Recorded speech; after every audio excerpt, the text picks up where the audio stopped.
Okay, shall we begin by wishing LJ a happy birthday? Uh-huh. Happy birthday to you. Happy birthday to you. Happy birthday, dear LJ. Happy birthday to you. I think the dog wanted to say happy birthday too. Oh, Sandy, come here. Happy birthday to you. She's on my lap now and being adorable. Thank you both. So LJ, what you gonna do for your birthday? I'm going to go, well, I'm not celebrating with family yet because I'm in New Mexico, obviously. I'm going to celebrate with them when I go back for Thanksgiving break. But today, I'm going to, some friends are taking me to see Mockingjay Part 1, so... Ooh, you're so lucky. So, how about LJ, as it's your birthday? Why don't you introduce the show? Go ahead. Welcome everyone to the Caiminds podcast, where we talk about gaming, anime, and everything in between. Forgot about the comics. Comics, anime, gaming, everything in between. Fuck it, I screwed it up. Happy birthday to me. Joining me today is the lovable asshole Jamiethecomic. Hey! And the always cute and always... I'm not lovable. Okay, fine. Joining me today is the complete and utter asshole, Jamiethecomic. Hi. And also joining me is the always cute and always lovable Pinkshuchan. Hi. And I'm LJ, and I'll be guiding you through this thing. And you know, I'm taking over the podcast today. That's my birthday gift. Thank you, Jamie. You're welcome.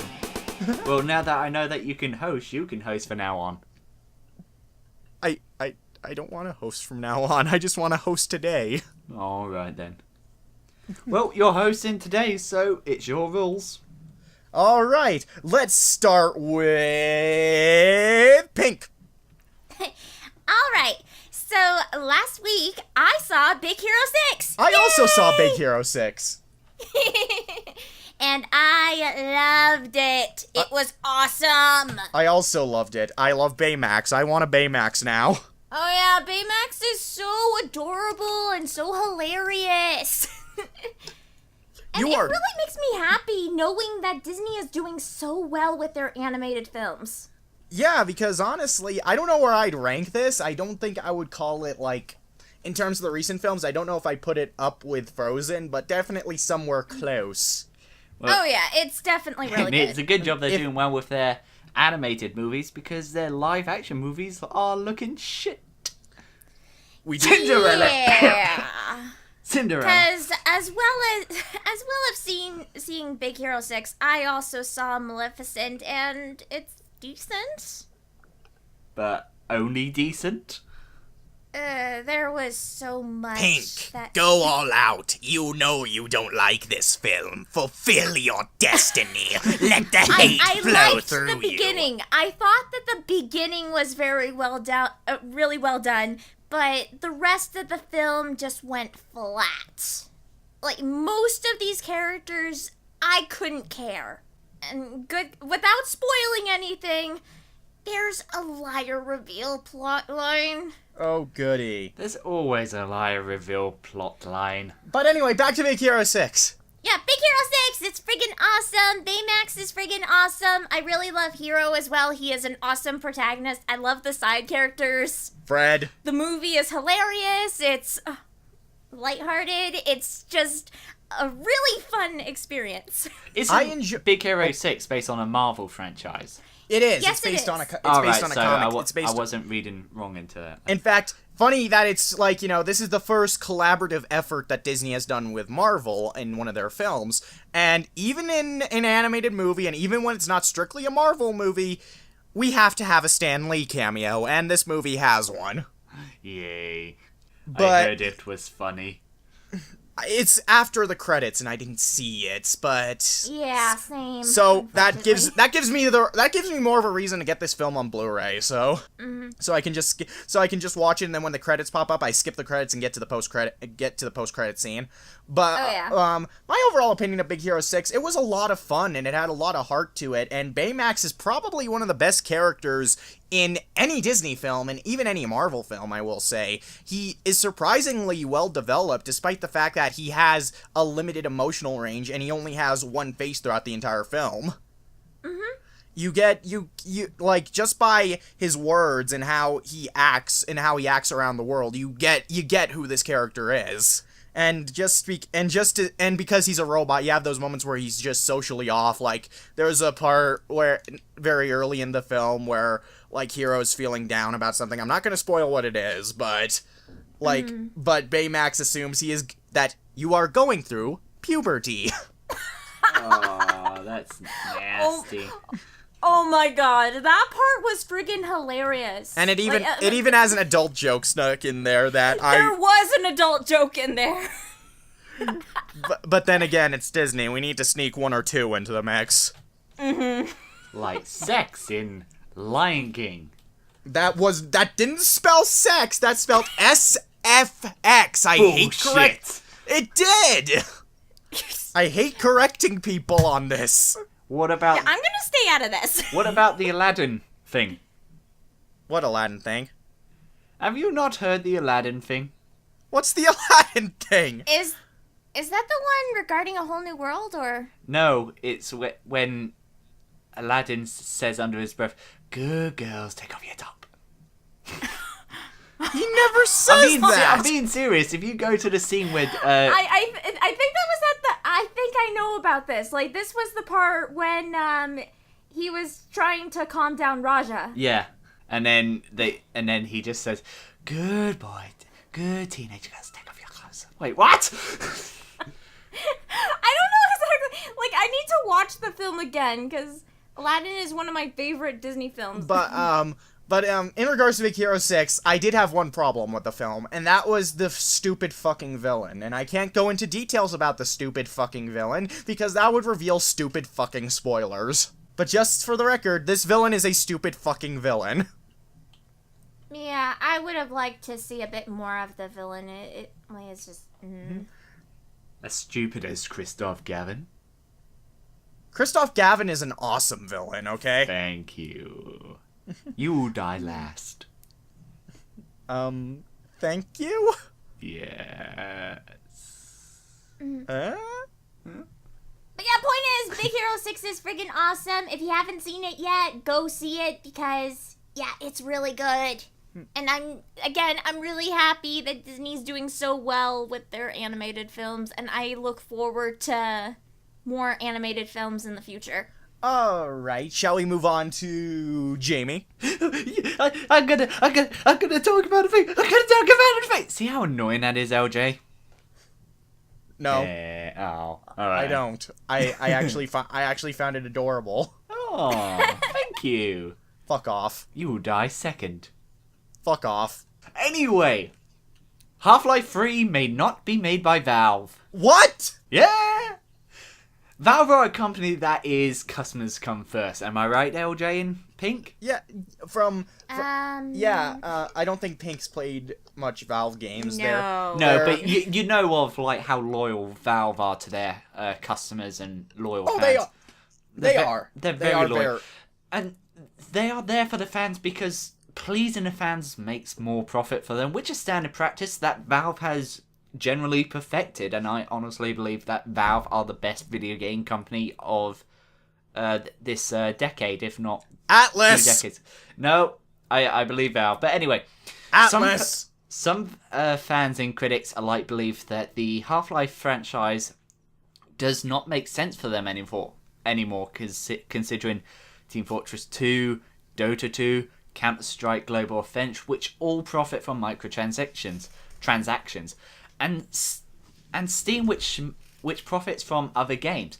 So why not outsource it? Why not outsource Half-Life and the Portal franchise and please the fans? I mean, there are developers out there such as Platinum Games who are heavily outsourced game developers. They have made games for Sega, Nintendo, Konami, Activision, and soon Microsoft. So outsourcing can be done with popular franchise, and it would still be a Valve IP. But who do you think they should get? I don't know, honestly, because my concern with them letting Half-Life Half-Life 3 be outsourced is that I'm afraid the game's just going to turn into a generic shooter because, I mean, I'm not a big shooter person, but I will admit I fucking loved Half-Life 2. But you say you're worried about it getting generic. How do you clash generic? Basically, if I don't know, I'm just not a shooter person is the thing, and it really takes a lot for a shooter to impress me, and Half-Life 2 didn't impress me, but I'm just afraid that that if it gets outsourced, they're just gonna make Half-Life 2 a generic, oh, shoot the people to get from point A to point B with no substance. Okay. Do you consider linear storytelling generic? Kind of? Do you consider walking down a corridor and shooting bad guys generic? Very much. Do you consider getting from point A to point B generic? Depends, because really all games involve getting from point A to point B, but I think the important part is the journey getting there. Okay, good point. But you're saying that generic is basically what Half-Life 1 and Half-Life 2 was. Honestly, no, because I don't know what made them different for me. Maybe because I don't know, it didn't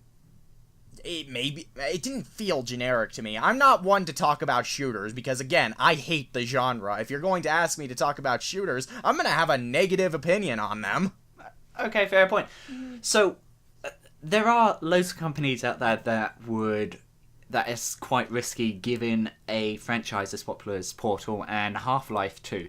So why won't Valve give the IP to someone who they've already trusted? And who have they trusted Half-Life before? Gearbox. Oh, right. They were trusted with the making Opposing Force and Blue Shift expansions, the Dreamcast port that never got released but was fully made, as well as helped on the retail Counter-Strike, the original, and Condition Zero. Cough, cough, they made Duke Nukem Forever, which was shit. Cough. True. But here's why I think, the more I think about it, it makes sense for them to do it. There has been recent rumours that Half-Life may not be a linear plot and setting like Half-Life 1 and 2, but more of an open world setting like Far Cry. Like, yes, you go from point A to point B, but there's a huge open world for you to go to. I'd be up for that, because I actually do like the Far Cry series from what little I played. Yeah, so do I. And what successful open world first person shooter has Gearbox made? Anyone? What? Borderlands. Oh, they made... I still need to play Borderlands, actually. I keep hearing nothing but Borderlands good things about has been a well-received game, hasn't it? It's it open has. world. It does tell a story, even though the first one was shit. It told a decent story. It was still open world. There was a load of exploration. Yet followed a linear path. I'm thinking of getting the second game just because of that side quest I saw, where the side quest is just to shoot the guy who wants to be shot in the face. Quick, shoot me in the face! I mean, I personally believe there is still a place for linear storytelling like the original two. As long as you make everything interactive, it will be great. Add an interesting multiplayer that doesn't feel tacked on and you're sorted. I mean, Portal 2, they said Portal 2 was going to be the last game made by Valve that was going to be linear. But the multiplayer tested really well in its current form, not the original form. And so they can make multiplayer interesting while not making it feel tacked on. So if the theory that Shell didn't die at the end of Portal 2 is false, who would like to see Half-Life 3 and Portal 3 be the same game? Open world. That would be fucking amazing. Made by Borderlands creators. Okay, I'm actually with the same IP from Valve, who have made brilliant storytelling. I think that's fucking awesome. That does sound fucking awesome. I mean, like I said, if Shell didn't die at the end of Portal 2, if you haven't played Portal 2, I suggest you go and play it. It's not really spoilers, but there is a scene that people believe that it takes from Greek mythology that says that Shell died at the end. He died at the end! So, as she's being lifted up and lifted into a cornfield, or wheat field or whatever it is. She has basically gone to heaven, if you believe the Greek mythology, if they're going with that. But if she didn't die, she's free, and Half-Life is set in the same universe as Portal. Now, here's a theory that a lot of people... In fact, I don't think anyone has spoke about this before. But in the Portal 2 DLC, the free DLC the free DLC for the multiplayer, there was a cutscene, or there was some voice clips from GLaDOS that said, I'm sorry I lied to you about it being thousands and thousands of years. It's in fact been tens of thousands of years. And then she stops and says, I'm sorry, I get nervous when I lie. It's only been 2 years or something so small. I can't remember. But it was such a small amount that makes me think Shell woke up in a normal bed, right? Mm-hmm. She didn't age by much because she's still able to be athletic, yet the entire room around her aged, but she wasn't in a chamber of some sort. She was just in a normal hotel room. Yes? But so I it's reckon... It's a sleep... It's also a sleep chamber. It's a sleep chamber, yeah, but it's not as, like, advanced... It doesn't seem as advanced as the original chamber that we saw in Portal 1, does it? Well, you never know, because aperture science. We do what we must because we can. Okay. But if my theory that she didn't age by much and everything around her changed and GLaDOS was saying that it's only been a few years is true and she's not lying in this case, I reckon every time she fires the portal gun, everything around her in a 2 mile radius, up, down, left, right, is actually aging around her because how many times she uses the portal gun, except for biological things. Make sense? Or does it? Maybe not. But when when Portal 2 originally came out, they were saying it's going to be set thousands and thousands of years apart. And Portal 1 took place during or just before the events of Half-Life 2, right? So, if my theory is correct and it's only been a few years, and at the end of episode 2, Half-Life 2 episode 2, Gordon Freeman is still there. He hasn't been taken away by G-Man this time. I reckon Portal 3 and Half-Life 3 will be the same because Shell will appear. And then there you go. There's your multiplayer. Gordon Freeman, Shell working together to defeat the Combine. Boom! What do you think? This was just going on for so long that I kind of lost track of everything. But what do you think? Interesting idea, I guess? Yay! Now sit in the corner. Aww. So what's your topic, LJ? Okay, so like I said earlier, I'm going to be seeing the Hunger Games Mockingjay Part 1 today, and this had got me thinking, and I have been talking to people about this extensively ever since it was announced that Mockingjay was going to be a two-part adaptation. If you've caught up with any movies, you realize this has kind of been a trend, because Harry Potter did it, then Twilight did it because Twilight pretty much is riding the tailcoats of Harry Potter's success. And Lord of the Rings, and The Hobbit is doing it, making the movie 3 parts, which really isn't working in its favor. 3 parts? I thought it was only going to be 2. No, it's 3, because the last... Did you not see Desolation of Smaug? I have never seen any of the Lord of the Rings or... Okay, well, Hobbit. Here's the thing. Well, The Hobbit is being divided into a completely separate trilogy. But here's the thing. The Hobbit, the book, was only around 300 and something pages, which is far less than any of the Lord of the Rings books, which were each conveyed in one movie. So, why... And that's kind of what... This is kind of a rant, if anything. I cannot stand that Hollywood is constantly making movies, making the finale 2 parts just to double the profit they're going to make. Because it worked with Harry Potter, it worked with Twilight, it's working very well for yeah. Sorry. It's working very well for Hollywood. yeah, it's working very well for The Hobbit because both movies have gotten money hand over fist. Even though the first Hobbit was just pretty good, I liked it. The second Hobbit, Desolation of Smaug, was awful, and I mean awful.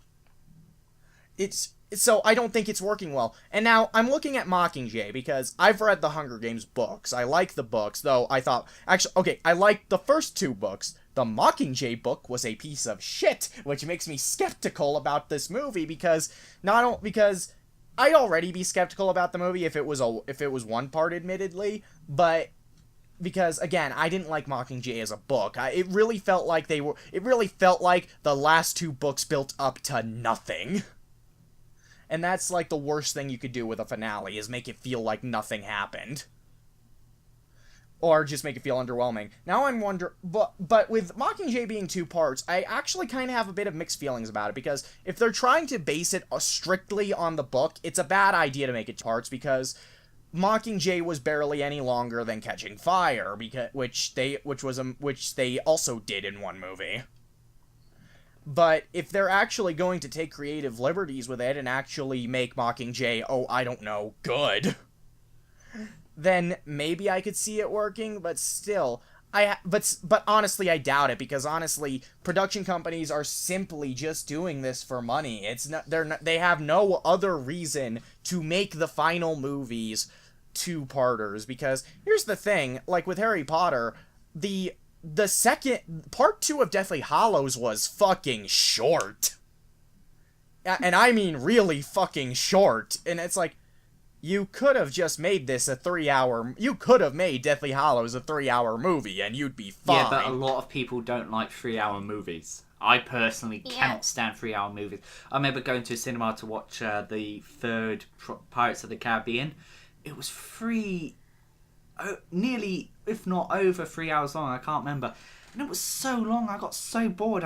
But here's the thing. I didn't get interested. I'd rather leave the cinema thinking that part 1 was great and wanting the second one to be successful, rather than dragging it on and on, going, I just want to get out of here. I don't even care anymore. Honestly, there's a lot of movies that are that hit the 3-hour mark that don't feel dull, and I think the Lord of the Rings films are a great example of this. Each of the films are at least 3 hours long, but they don't feel like they're dragging on. They feel like they're going at a good pace. Just because you have a film that's long doesn't mean it can't go at a good pace. It all depends on direction. But here's the thing, like okay, I'm going to be blunt and honest here. The decisions to make these movies into multi-parters are not creative decisions. They are financial decisions. That is what they are. That is what they always will be, and it's honestly pissing me off because Hunger Games could have made a good movie trilogy. Mockingjay had enough content to fill one movie, and I didn't like Mockingjay, but you know what? A movie could have I think the movies can improve upon it, because the problems that I had with Mockingjay are so simple they can be fixed without much effort.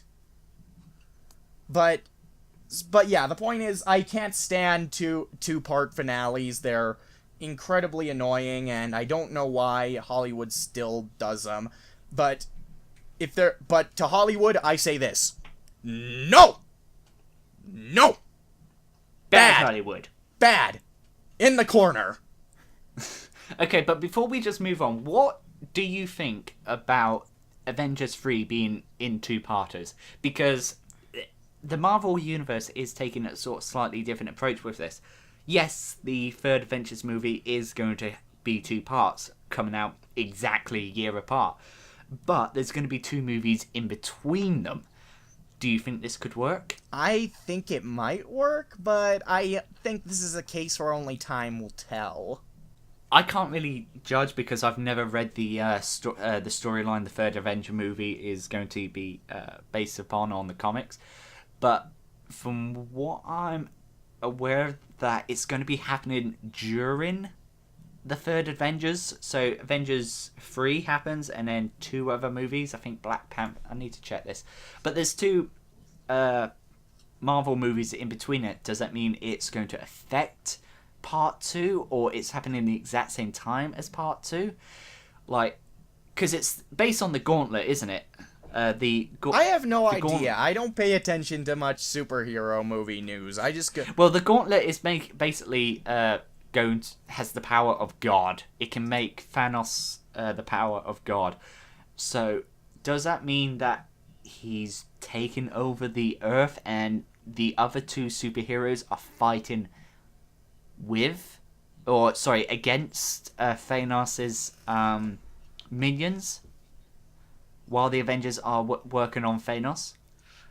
Again, we just have to wait and see. But it could work, it couldn't work. But like you said, LJ, this is just for financial decisions rather than a marketing decision. Well, but that's just something. That's just something on my mind. My Caimind. Speaking of which, what's on your Caimind? Wow, the most subtle transition from feature to feature. I know, right? I'm a fucking genius. Praise the ground I walk on. No, you're right. So, what's on your Caimind? Pink, would you like to start? Holy shit, Pink is here. I completely forgot she's so quiet. What? Damn it, Pink! You were sleeping?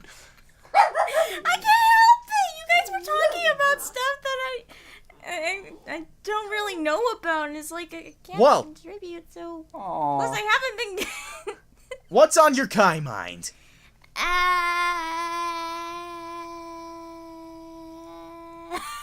Stop sounding like an anime girl. And get on with it. Senpai?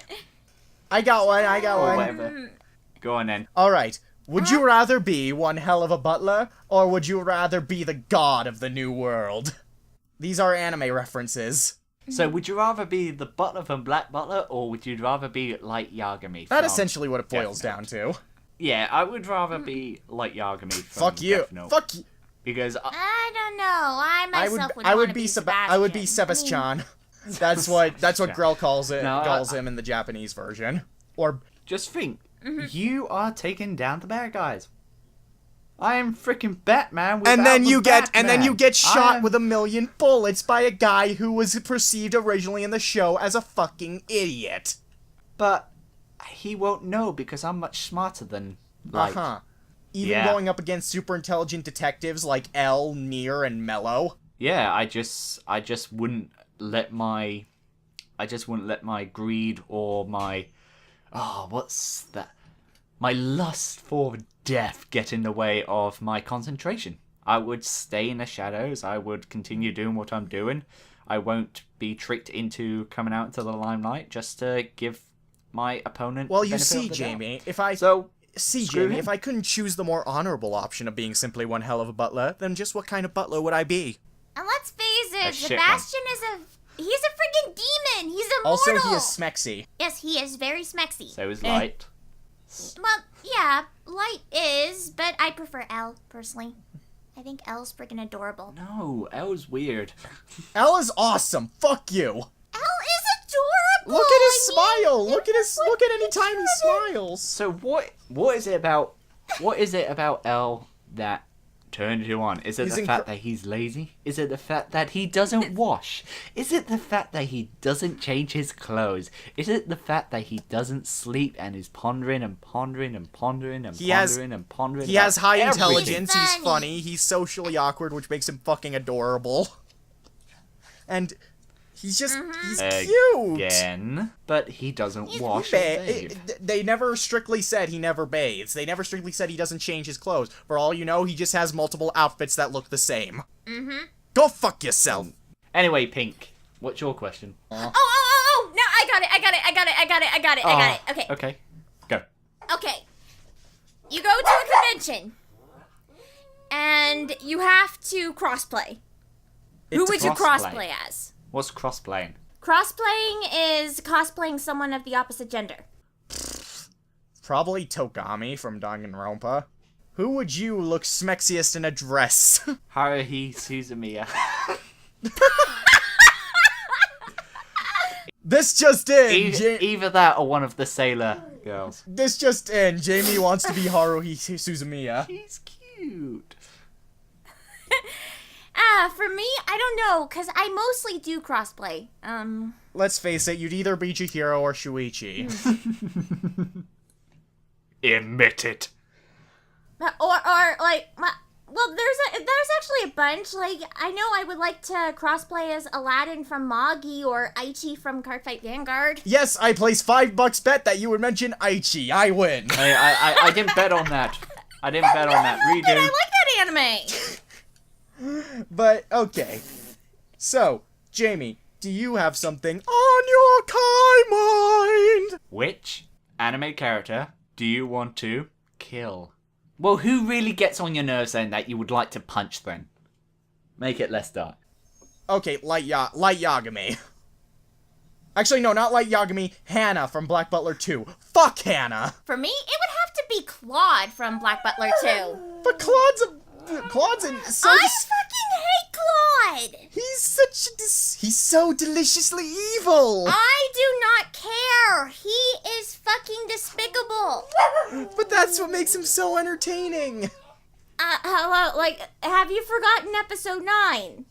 That was just shit writing. That was not Claude. I do not care! That was part of his plans! That was shit writing! I would like to punch... Orihime. No one can be that stupid, yet hot at the same time.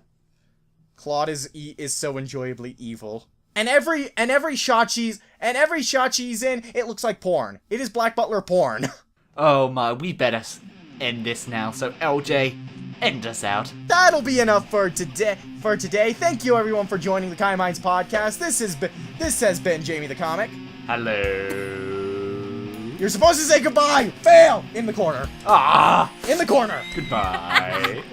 And this has been Pinkshuchan. I'm cuddling my puppy. And I have been LJ7117. And Claude isn't that bad. He is! The birthday I fucking girl. hate him! LJ, the birthday girl. I don't know the rest of this song. Happy birthday, LJ. Happy birthday! Thank you. Claude is enjoyably evil. He's not! He is. He's not! He is. He's not! He saw you. He saw you.